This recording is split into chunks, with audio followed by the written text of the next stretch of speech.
সকলোকে আগন্তুক ৰঙালী বিহুৰ শুভেচ্ছা জ্ঞাপন কৰিলোঁ। আজি মই বনাবলৈ লৈছোঁ গুড় দিয়া আটাৰ কেক। এই আটাৰ কেক খাবলৈ খুবেই ভাল লাগে। আহকচোন মইনো আটাৰ কেক কেনেকৈ বনালোঁ আপোনালোকক তাকে দেখাব বিচাৰোঁ। চাওঁচোন আহক। প্ৰথমে মই এটা চিচাৰ বাউল লৈ লৈছোঁ। তাতে মই আধা কাপ বাটাৰখিনি মই গলাই লৈছোঁ। ইয়াত বাটাৰ দিলে এই কেকটোৰ টেষ্টটো খুব ভাল হয়, সেইবাবে মই বাটাৰ দিছোঁ। আৰু দিছোঁ আধা কাপ গুড়খিনি মই মিহি মিহিকৈ এনেকৈ কাটি লৈছোঁ। আৰু তাতে দি দিম 2 চামুচ দৈ। ইয়াত আপোনালোকে টেঙা দৈ ব্যৱহাৰ কৰিব, কাৰণ ইয়াত মই যিহেতু কণী দিয়া নাই, ইয়াত দৈটো দিলে এই কেকটো খাবলৈ খুবেই ভাল হয়। এতিয়া হুইস্কৰ সহায়ত আপোনালোকে ভালকৈ এনেকৈ এইখিনি মিক্স কৰিব। খুব ভালকৈ মিক্স কৰিব লাগিব যাতে ইয়াত গোটা গোটা গুড়খিনি থাকি নাযায়। আপোনালোকে ইচ্ছা কৰিলে এইখিনি মিক্সিটো মাৰি ল'ব পাৰে, তেতিয়া আপোনালোকৰ ইমান দেৰি নালাগে। আৰু চক এনেকুৱা হ'ব লাগে মিশ্ৰণটো, যাতে তাত গুড়খিনি গোটা হৈ নাথাকে। এইখিনি মিক্স কৰা হৈ গৈছে। এতিয়া মই তাতে দিছোঁ 1 কাপ আটা। ইয়াত মই ৰঙা আটা ব্যৱহাৰ কৰিছোঁ। আটা দিয়াৰ পিছতে তাত মই দিছোঁ এয়া বেকিং পাউডাৰ মই ইয়াত 1 চামুচ দিছোঁ। আৰু দিছোঁ বেকিং সোডা আধা চামুচ। আৰু একেবাৰে অকণমান আপোনালোকে নিমখ দিব, আধা চামুচতকৈ কমাই দিব। আৰু দিছোঁ এয়া ডালচেনি পাউডাৰ। এই কেকটোত ডালচেনি পাউডাৰ দিলে খুব ভাল লাগে। এতিয়া এইখিনি ভালকৈ মিক্স কৰি দিম।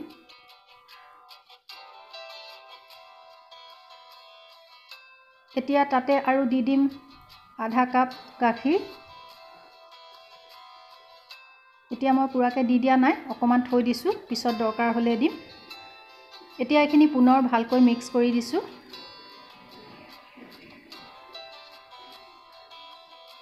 কেকৰ মিশ্ৰণটো আচলতে খুব ভালকৈ মিক্স কৰিব লাগে, তেতিয়াহে কেকটো খাবলৈ ভাল হয়, খুব কোমল হয়।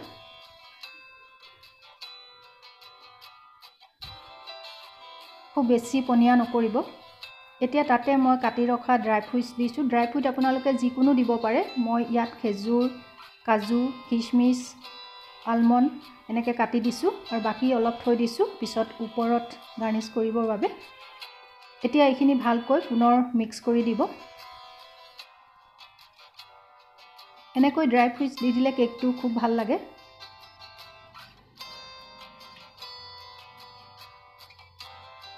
এতিয়া তাত বাকী থকা গাখীৰকণো দি দিম।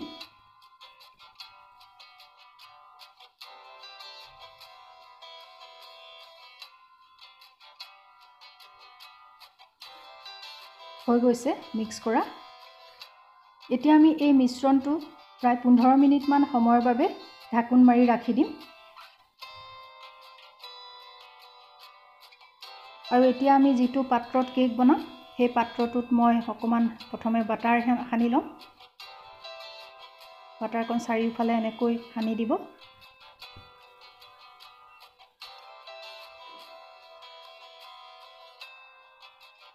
আৰু তাতে অলপ আটা ছটিয়াই দিব। আটা অকণমান ছটিয়াই দিলে আচলতে কেকটো তাত লাগি নধৰে। এনেকৈ চাৰিওফালে ছটিয়াই দিব।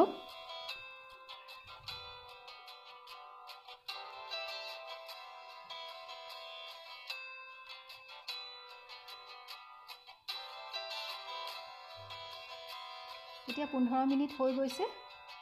এই কেকৰ মিশ্ৰণখিনি পুনৰ মই এনেকৈ অকণমান মিক্স কৰি দিছোঁ।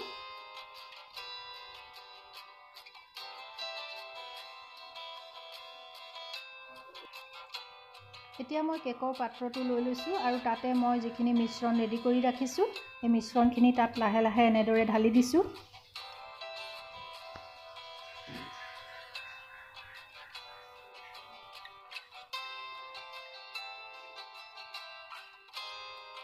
এতিয়া এইখিনি অকণমান হাতেৰে আপোনালোকে ধৰি টুকুৰিয়াই দিব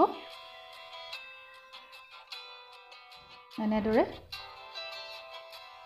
এতিয়া তাৰ ওপৰত যিখিনি আমাৰ ড্ৰাই ফ্ৰুইটছ থাকি গৈছিলে, সেইখিনিও ওপৰতে দি দিছোঁ।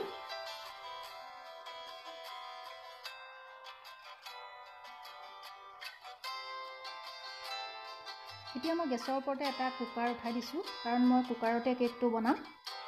আৰু সেই কুকাৰটোত মই আগতে ব্যৱহাৰ কৰা নিমখ, এই নিমখখিনি মই তাতে দি দিম। আপোনালোকক মই আগতেও এনেকৈ প্ৰেছাৰ কুকাৰত বনোৱা কেক কেইবাটাও দেখাইছোঁ, কাৰণ মই প্ৰেছাৰ কুকাৰত কেক বনাই খুবেই ভাল পাওঁ, কাৰণ কেকটো খুবেই ভাল হয়। চাৰিওফালে নিমখখিনি এনেকৈ দি দিছোঁ। এতিয়া তাতে মই এনেকুৱা এডাল ষ্টেণ্ড ভিতৰত ভৰাই দিছোঁ।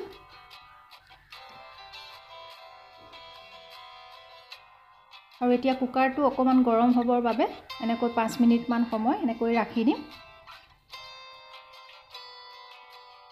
5 মিনিট হৈ গৈছে, কুকাৰটো গৰম হৈ গৈছে। এতিয়া আমি যিখিনি কেকৰ মিশ্ৰণ এনেকৈ ৰেডি কৰি ৰাখিছিলোঁ, সেইটো পাত্ৰটো আমি এনেকৈ প্ৰেছাৰ কুকাৰৰ ভিতৰতে ভৰাই দিছোঁ।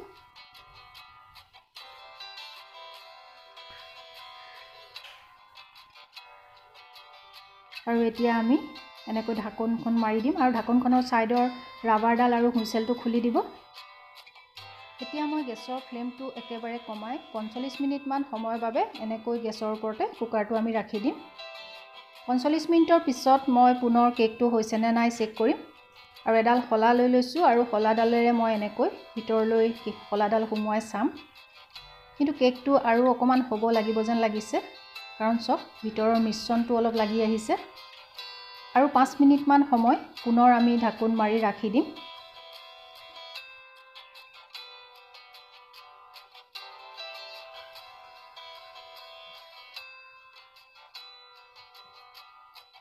পাঁচ মিনিটৰ পিছত পুনৰ আমি খুলি চাম। পুনৰ একেটা পদ্ধতিৰে আমি চাম।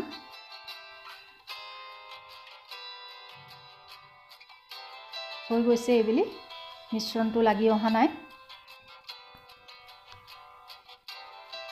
এতিয়া আমি কেকটো ঠাণ্ডা হ'বৰ বাবে ৰাখি দিম। ঠাণ্ডা হোৱাৰ পিছত মই আপোনালোকক কেকটো কাটি দেখাম। এয়া কেকটো ঠাণ্ডা হৈ গৈছে। এতিয়া মই কেকটো এখন প্লেটত উলিয়াই ল'ম।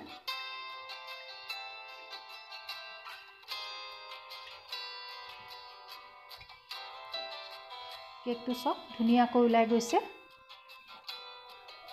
আৰু কেকটো দেখিবলৈ কিমান ধুনীয়া হৈছে। এতিয়া মই আপোনালোকক কেক এপিচ কাটি দেখাম। কেকটো যথেষ্ট কোমল হৈছে।